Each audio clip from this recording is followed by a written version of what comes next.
Amazónia. Os primeiros colonos portugueses que aqui chegam no século XVII deparam-se com um cenário diferente, desigual, provocador e assustador. O cenário do mundo tropical. –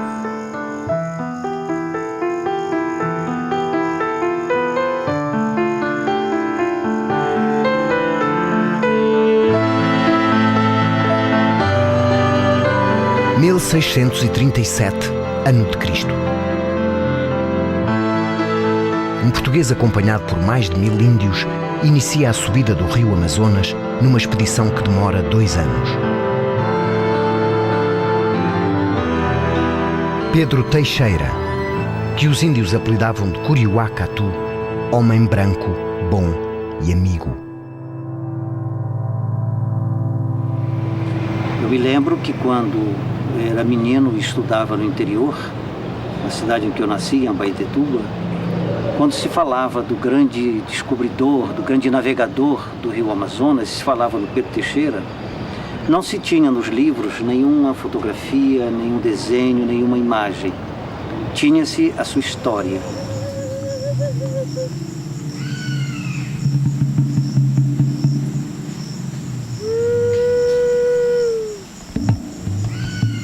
Uma das características da cultura amazônica é a presença do imaginário nas relações sociais e na compreensão da realidade. Então é natural que o Pedro Teixeira ficasse também incorporando por essa maneira de sentir a realidade muito nossa, que é por via do imaginário. Este é o mundo da floresta e do rio da Amazônia. Da Amazônia que a presença portuguesa tomou um primeiro contato no século XVII.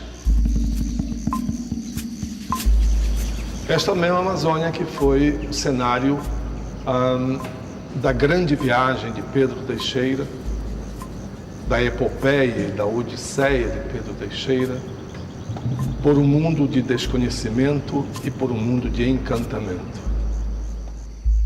A admiração que houve por Pedro Teixeira é a admiração de um grande chefe que, com mão de ferro, conduz uma jornada. Pedro Teixeira nasce em 1570 em São Pedro de Cantanhede, distrito de Coimbra, Portugal. Era de ascendência nobre, cavaleiro da Ordem de Cristo e moço fidalgo da Casa Real. Vai para o Brasil em 1607, onde se notabiliza por grandes feitos militares na luta contra franceses, holandeses, ingleses e espanhóis que dominavam aquela região. A 12 de janeiro de 1616, Pedro Teixeira, sob o comando de Caldeira Castelo Branco, funda o Forte do Presépio, dando origem à cidade de Santa Maria de Belém. Graças às negociações impostas por Dom João II, o meridiano do Tratado de Tordesilhas tinha sido deslocado 370 léguas para o ocidente da linha original de 1494. A linha de Tordesilhas fazia a divisão do mundo achado ou por achar entre Portugal e Espanha, o que provocou uma enorme concorrência, principalmente da França e depois da Holanda e da Inglaterra. Então havia uma linha que supostamente passaria no mapa do Brasil sobre a cidade de Belém, do Pará, e a cidade de Laguna, no sul do Brasil, em Santa Catarina. Toda a terra para o litoral seria portuguesa e o interior do continente seria espanhol. A presença espanhola no Alto Amazonas passara despercebida até 1637. Mas nesse ano, nas margens do rio Napo, no Peru, dá-se uma revolta dos índios Los Encabelados, assim chamavam os espanhóis aos nativos daquela região. E o curso da história muda. Para escapar ao massacre, uma pequena embarcação de 6 militares e 2 padres franciscanos espanhóis é obrigada a tomar uma medida arriscada. A única alternativa à fúria dos encabelados é igualmente assustadora: descer o desconhecido rio Amazonas e deixar-se levar pela corrente prodigiosa. A sua fuga para salvar as próprias vidas acabaria por ser a causa da expedição de Pedro Teixeira.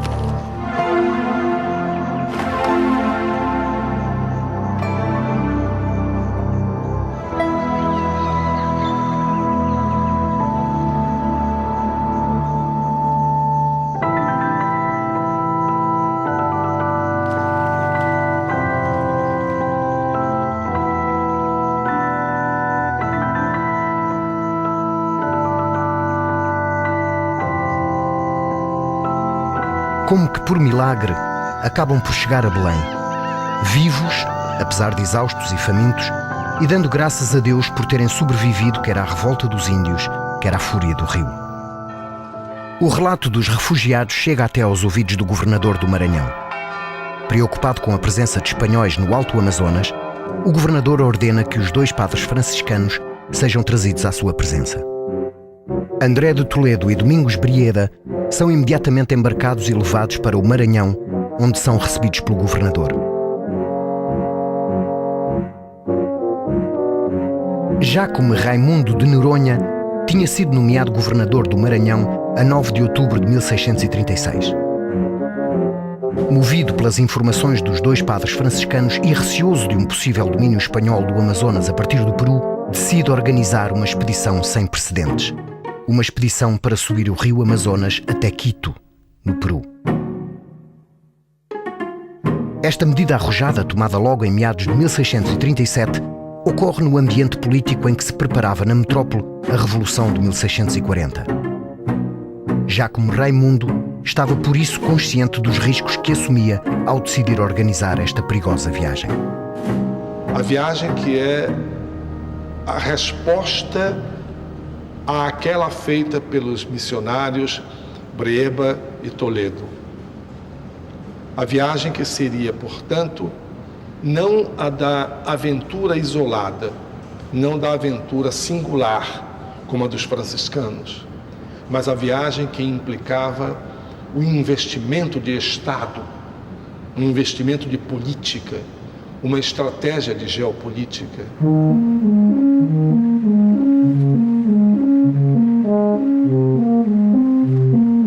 No entanto, o Senado da Câmara de Belém opôs-se fortemente à expedição. Considerava que esta aventura era despropositada e iria enfraquecer as já reduzidas forças que defendiam a população.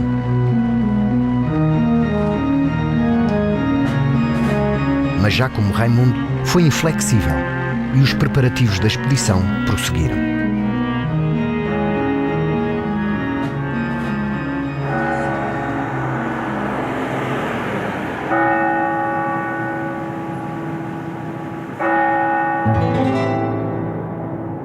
O homem escolhido para liderar esta expedição é Pedro Teixeira.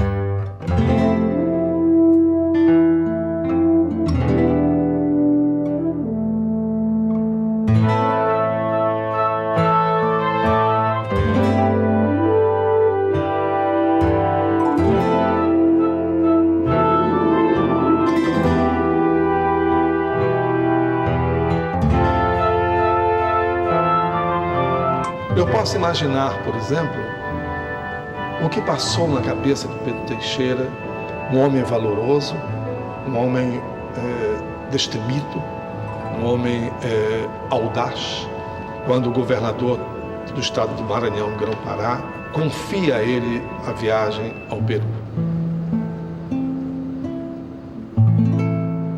É este século XVII, portanto, do primeiro contacto, do primeiro estranhamento, do primeiro encantamento, do primeiro momento, em outras palavras, que vai colocar o colono português, o conquistador português, o soldado português, o padre missionário português, diante de um mundo que dele exigia uma compreensão e uma racionalidade para a qual nem sempre ele estava preparado.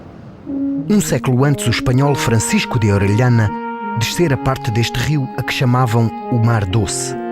Agora cabia a Pedro Teixeira liderar aquela que seria a primeira expedição de subida e descida deste perigoso rio em todo o seu curso. Pedro Teixeira nomeou para seus auxiliares superiores o coronel Bento Rodrigues de Oliveira, que conhecia os costumes dos índios e falava tupi. O capitão Bento da Costa, que seria o piloto-mor desta jornada, e o capitão Pedro da Costa Favela, cartógrafo, ficaria encarregue de dar um rosto ao mundo diferente e assustador que era o rio Amazonas.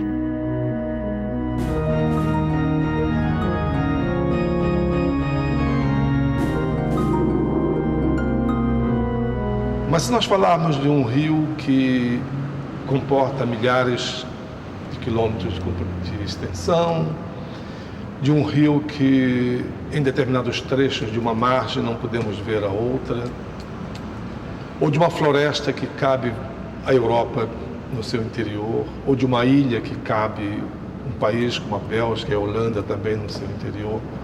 Um rio que é ao mesmo tempo o lugar em que os mitos, os encantados habitam e nele navegam.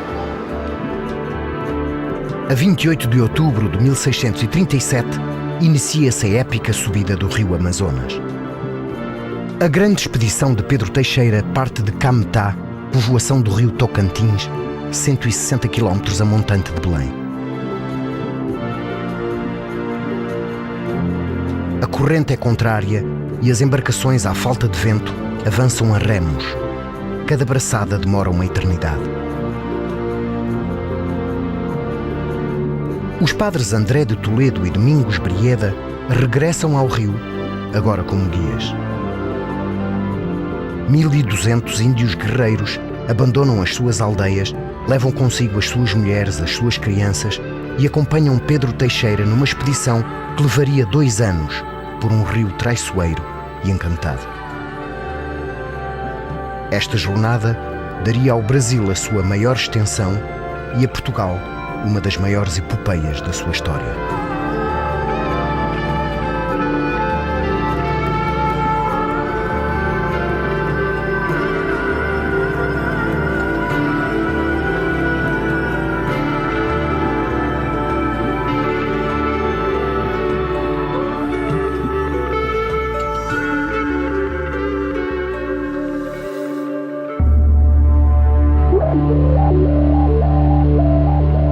Amazonas, o maior rio do mundo, tem um comprimento de 6.570 km. O rio Tejo, que é o maior da Península Ibérica, tem 850 km. Com 6,5 milhões de hectares, o Amazonas é maior que toda a Europa Ocidental, cobrindo mais de metade do território brasileiro. Aqui a deslocação é difícil e perigosa, ameaçada a cada passo pela fauna, pelas doenças transmitidas pelos insetos, pelo calor e umidade sufocantes, pelas súbitas tempestades de extrema violência. Ainda hoje o Amazonas encerra as últimas áreas terrestres inexploradas do planeta. No século XVII, o século de Pedro Teixeira, este rio fabuloso e imenso era o Mar Doce, o novo mundo a explorar, a descobrir e a documentar. Se nós percorrermos a literatura de viagens no século XVII, relativamente à forma como a região amazônica se encastela nas mentalidades europeias, há como que um denominador comum. E este denominador comum é representado pelo encantamento, pelo êxtase, pelo deslumbramento, pelo medo diante de um mundo que parecia não possuir lógica, ordem, leis e princípios. Nós somos uma pátria de águas, nós somos uma região em que as águas predominam como significado, instigação ao devaneio e como sugestão para as figurações imaginárias. Por isso, os nossos rios, eles não são apenas formados de águas e margens. Os nossos rios são formados de margens, de água e de encantarias, que são localidades situadas no fundo do rio, onde moram os encantados, onde moram os deuses e os mitos. Então, essas encantarias fazem parte do que eu chamo a paisagem ideal do rio, criada pelo imaginário do caboclo amazônico.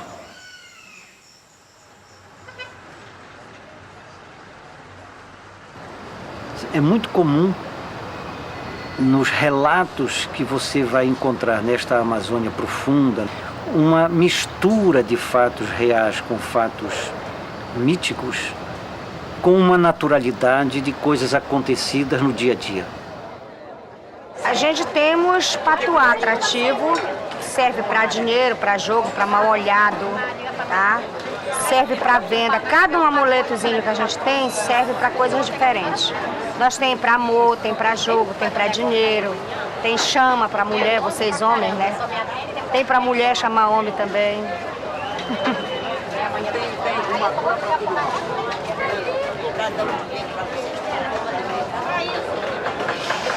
Chega de chaminho, chora nos meus pés. Isso aqui são perfumes assim, atrativos, a pessoa que tem problema no amor, tem dificuldade, que não arruma nada, essas coisas, né? Isso aqui ajuda muito, tanto esse como esse aqui. Você usa como perfume, ou pode misturar no perfume para usar e passar no pulso, atrás da orelha e assim, isso assim. Pode olhar que tu vai ver o que é de mulher atrás de ti.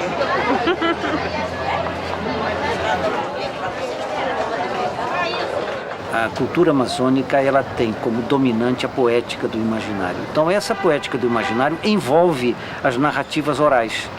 E as narrativas orais têm como conteúdo relatos que podem interligar tanto o real quanto o imaginário, tanto a história como a mitologia. Real e imaginário, entrelaçados, indissociáveis. Separar um do outro é descaracterizar completamente a representação da cultura amazónica. Neste lugar acredita-se que os botos, o golfinho do Amazonas, transformam-se em homens e vêm à terra para engravidar mulheres desprevenidas. A história que eu acho de boto mais interessante é porque muitas vezes ele sai em terra, né? Ele sai em forma de homem. Isso aí eu já vi.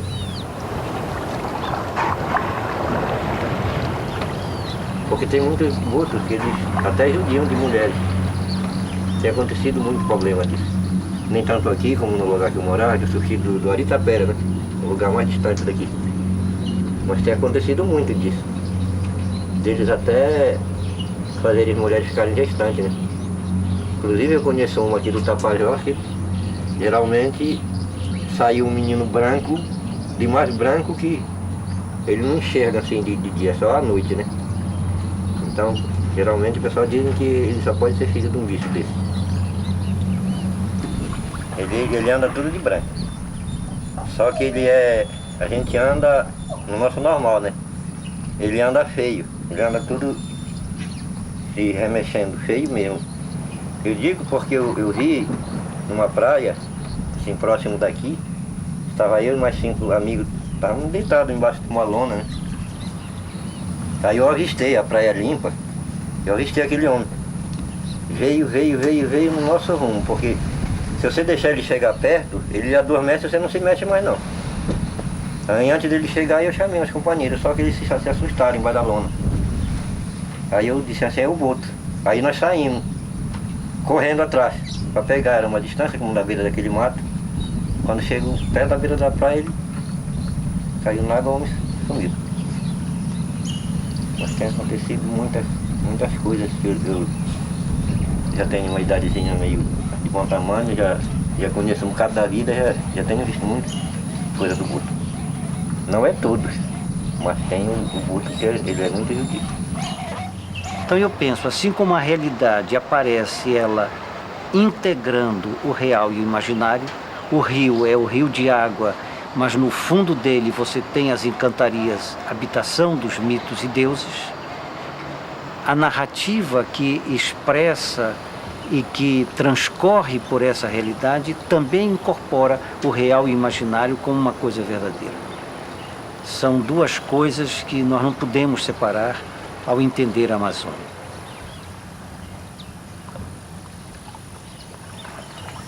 Não é, pois, de espantar que essas figuras míticas do rio surjam nos relatos da viagem de Pedro Teixeira. Figuras como a Iara, a sereia do Amazonas, uma mulher belíssima que vem à superfície para tentar seduzir os navegadores e convencê-los a juntarem-se a ela nas profundezas do rio.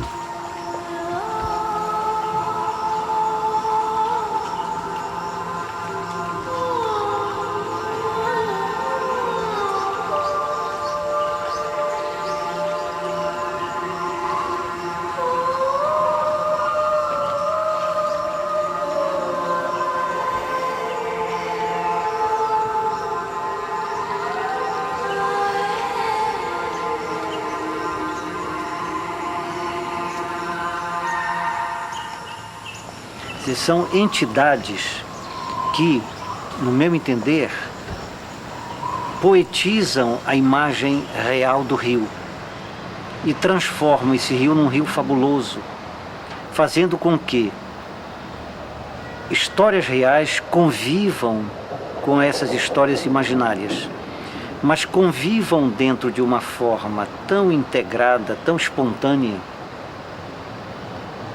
que passam a fazer parte delas. Francisco de Orellana descera o Amazonas em busca do Eldorado, procurando dia após dia avistar no horizonte as torres e as armaduras de ouro dessa terra fantástica. Por seu lado, os índios Tupinambá acreditavam que, subindo o rio Amazonas, encontrariam uma terra mágica.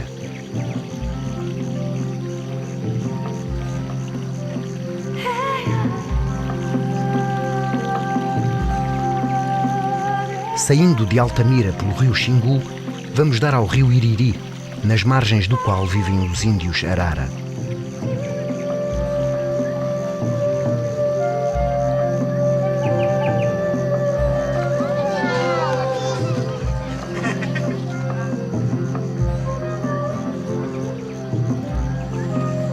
Contactados há apenas 20 anos, mantêm comportamentos e crenças semelhantes às dos indígenas que acompanharam Pedro Teixeira na sua jornada. O nome Arara é uma terminologia aportuguesada a partir do tupi. Eles chamam-se a si próprios de Ugorongmo, que significa tu e eu.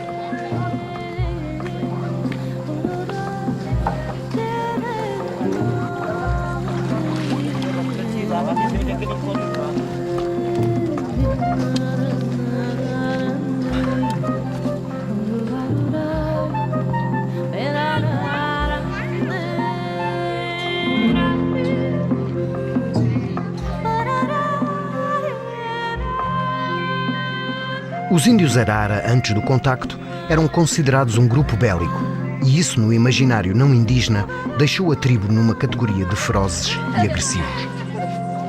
Mas na verdade o seu relacionamento diário é de extrema delicadeza, simpatia e bondade.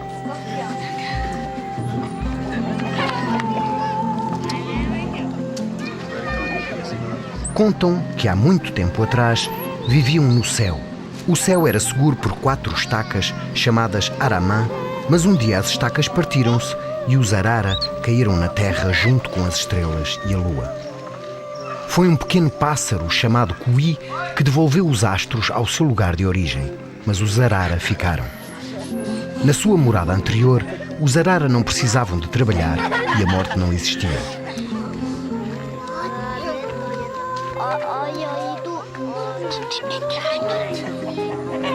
No século XVII, o século de Pedro Teixeira, os índios Tupinambá também acreditavam nesse paraíso.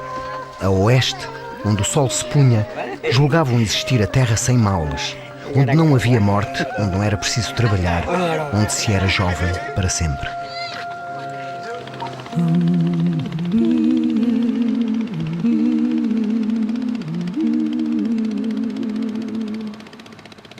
Quando tiveram o primeiro contacto com o colono português, também os Tupinambá se depararam com algo de diferente e assustador. A figura daquele conquistador vindo de longe, saído do mar, tinha uma aura de misticismo à sua volta. Criou-se entre portugueses e índios um sentimento de profundo respeito e temor. Tinham um objetivo comum: subir o rio. Os portugueses buscavam a criação de um império que desse um avanço na história e que revolucionasse a geografia. Os índios acreditavam que no fim da subida esperava-os um paraíso livre de doenças e de trabalho, onde viveriam para sempre com as suas mulheres e as suas crianças. 1.200 remadores com as suas famílias decidem assim juntar-se ao Curiuacatu na subida do encantado rio Amazonas em busca da terra sem males. Pois bem, tudo isso nos leva a crer que havia realmente um movimento humano, uma geografia humana poderosa em busca desse paraíso mágico.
Mas quanto mais a expedição avançava, mais longe essa terra encantada parecia estar.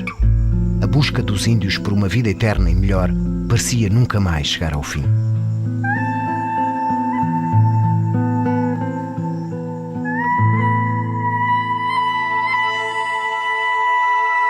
À medida que a fome e o cansaço se tornavam insuportáveis, os ânimos dos Tupinambá começaram a esmorecer. Pedro Teixeira liderava agora uma expedição de índios descontentes e à beira do esgotamento. Esses índios nunca iriam conhecer a eterna juventude. Em vez da terra sem males, os Tupinambá encontrariam a escravatura nas minas de prata dos conquistadores espanhóis no Peru. Os poucos que voltaram vieram desiludidos e desinteressados.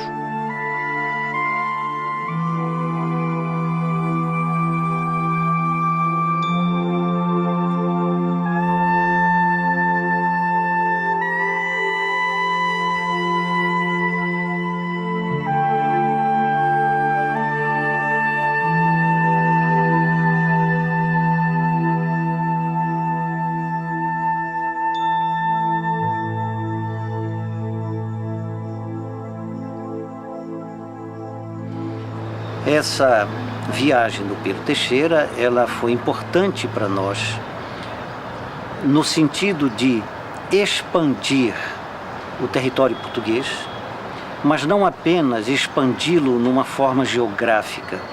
Eu acho que essa expansão do território português, que é simbolizado pela viagem do Pedro Teixeira, foi também uma consagração de uma relação cultural entre a Amazônia e Portugal, que tem em Belém a sua imagem mais sublimada, que tem em Belém a sua imagem mais forte. Em 1616, Pedro Teixeira esteve presente na fundação de Belém do Pará, a Amazónia Lusitana. Uma cidade que, depois da heroica expedição, acabaria por tornar-se a imagem tropical da memória e da saudade de Lisboa, em plena Amazónia. No século XIX, existiam duas propostas de urbanização. Uma era a de urbanizar os canais e os igarapés e fazer de Belém a Amsterdão dos trópicos. A outra apostava no aterramento de canais e pela configuração da cidade numa estrutura urbana que reproduzisse imagens de Lisboa. A classe dominante política e de comércio era de portugueses ou descendentes e por isso Belém acabou por tornar-se uma espécie de Lisboa dos trópicos. Hoje uma metrópole com cerca de 1,5 milhão de habitantes, Belém mantém esse retrato. Encerra ainda no seu cotidiano a indissociável relação entre a realidade e o imaginário que caracterizam a cultura popular brasileira, em que o catolicismo ibérico está fortemente ligado com os cultos populares do Brasil, como o candomblé.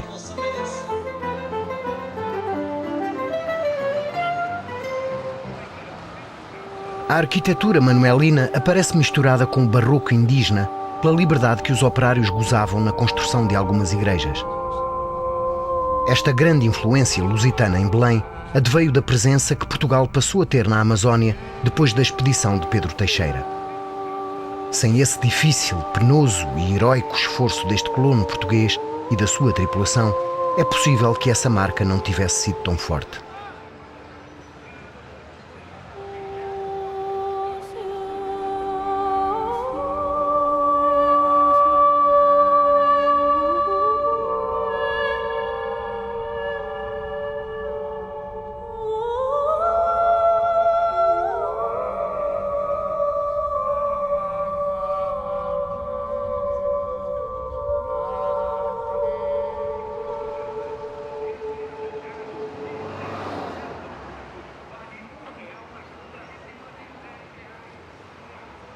Com a separação das duas coroas, Portugal só pôde contrapor as suas pretensões territoriais às de Espanha por causa do auto de posse protagonizado por Pedro Teixeira no regresso da expedição. O colono português fez erguer um padrão assinalando a fundação do povoado de Franciscana, dizendo que tomava conta da terra em nome de Filipe, mas pela coroa de Portugal.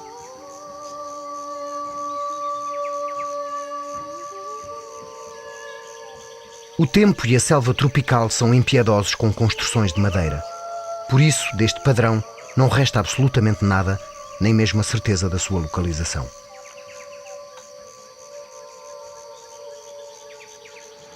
Pedro Teixeira é nomeado governador do Pará em 28 de fevereiro de 1640, o ano da restauração. Doente, entrega o cargo 3 meses depois. Morre em 1641.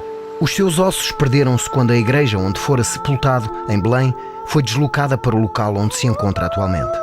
Pedro Teixeira é hoje mais uma entidade sobrenatural navegando pelo rio no imaginário do nosso caboclo amazónico. O seu heroísmo confunde-se com a presença das outras entidades fantásticas que habitam o Amazonas.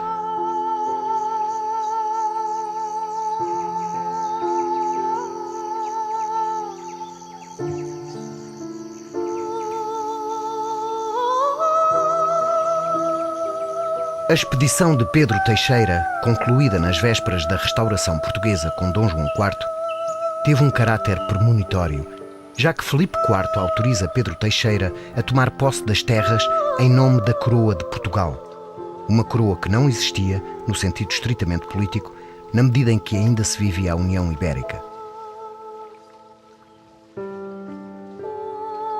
Mas a razão mais forte para esta expedição foi a busca de uma resposta pelo colono, pelo conquistador, pelo missionário, pelo religioso, à pergunta: que mundo é este? É importante que percebamos que este espaço aqui, da Amazônia Lusitana, o Estado precedeu a sociedade. Então esta figura importante da criação do Estado é o grande contributo português, quando veio dar um direcionamento histórico para uma região que era formada de muitas nações, nações que brigavam entre si. E a partir do fato histórico e da opção dos tupinambás pelas armas portuguesas e da opção dos nhangaíbas pela soberania de Portugal, se planta um grande país que hoje chamamos Brasil. De modo que eu penso, portanto, que haja esta relação histórica de uma cultura atual, cuja origem está nesta viagem desbravadora, mítica e histórica, maravilhosa e real, representada pelo Pedro Teixeira.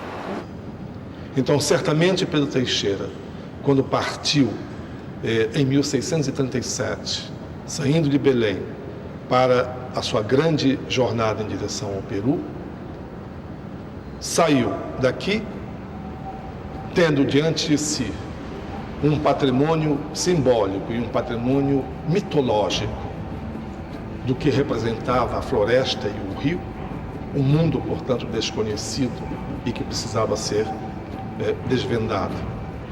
E ao retornar a Belém, ele retorna como o viajante que produziu um conhecimento sobre a região. Pedro Teixeira, que sai de Belém em 37, é o Pedro Teixeira que está viajando na imaginação. O Pedro Teixeira que volta em 39 a Belém é o Pedro Teixeira que navega na realidade.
Música